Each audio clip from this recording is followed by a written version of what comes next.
اے انسان تو کتنا خوش قسمت ہے، قرآن پاک میں اللہ تم سے بات کرتا ہے۔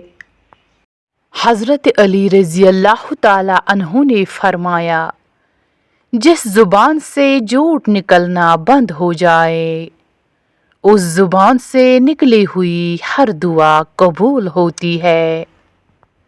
دل کا سکون رزق کے ہنگامے کھا گئے، سکھ آدمی کا چند نوالوں نے ڈس لیا۔ فرشتے یہ کہہ رہے ہیں پروردگار سے، سورج شکست کھا گیا ہے روزے دار سے۔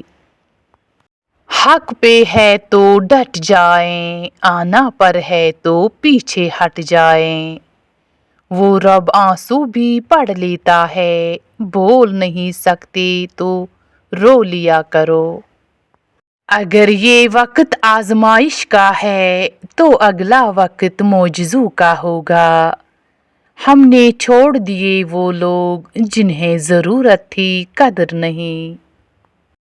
یا رب میرے لیے ایسا دروازہ کھول دے جس کی وسعت مجھے حیران کر دے۔ مردوں سے شرم کرنا اچھی بات ہے مگر عورتوں سے شرم کرنا تو بہت اچھی بات ہے۔ حضرت ابوبکر صدیق رضی اللہ تعالی عنہ۔ دیمک زدہ کتاب تھی یادوں کی زندگی، ہر ورق کھولنے کی خواہش میں پھٹ گیا زندگی کی تلخیاں۔ شان سجدہ سجا کر بہت غرور نہ کر، وہ نیتوں سے نتیجے نکال لیتا ہے۔ لفظ سے بھی خراش پڑتی ہے، تبصرہ سوچ کر کیا کیجیے۔ جھوٹ سے بھی برا ہے آدھا سچ، اس سے بہتر ہے چپ رہا کیجیے۔ جو جسم رزق حرام پر پلے وہ کبھی بھی جنت کا حقدار نہ ہوگا۔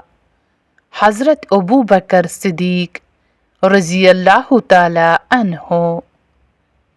بیوقوف بننا چھوڑ دے، آپ سے محبت کرنے والا شخص آپ کو سنے بغیر ایک دن بھی نہیں رہ سکتا۔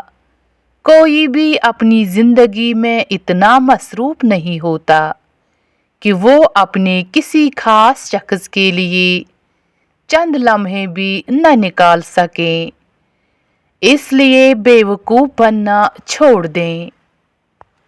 جب تمہارے رشتہ دار تمہارے خلاف بولنے لگ جائیں تو سمجھ جانا تم صحیح جا رہے ہو۔ رسول اکرم صلی اللہ علیہ وسلم نے ارشاد فرمایا، جس نے رمضان کے روزے کو فرض سمجھ کر ثواب کی امید سے رکھا وہ بخشا گیا۔ بخاری۔ نکاح کر کے ساتھ لے جانے والا تھوڑا کالا ہی سہی لیکن گناہ کر کے چھوڑ جانے والے گورے محبوب سے لاکھ گنا بہتر ہے۔ رسول اللہ صلی اللہ علیہ وسلم نے ارشاد فرمایا، سب سے افضل صدقہ روٹھے ہوئے لوگوں میں صلاح کروا دینا ہے۔ مجھے روز یہ الفاظ ہمت دیتے ہیں کہ رب العالمین فرماتے ہیں، تو گھبرا مت میں تیرے ساتھ ہوں۔ میں آج تک اپنی خاموشی پر نہیں پچھتایا، جب بھی پچھتایا اپنے بولنے پر پچھتایا۔ شیخ سعدی رحمۃ اللہ علیہ۔ خواجہ حسن بصری رضی اللہ تعالی عنہ۔ بھیڑ بکریاں انسانوں سے زیادہ باخبر ہوتی ہیں کیونکہ چراغے کی ایک آواز پر چرنا چھوڑ دیتی ہے اور انسان اپنی خواہش کی خاطر احکام الہی کی بھی پرواہ نہیں کرتا۔ صدقہ فقیر کے سامنے عاجزی سے باادب پیش کرو، کیونکہ خوشدلی سے صدقہ دینا قبولیت کی علامت ہے۔ حضرت ابو بکر صدیق رضی اللہ تعالی عنہ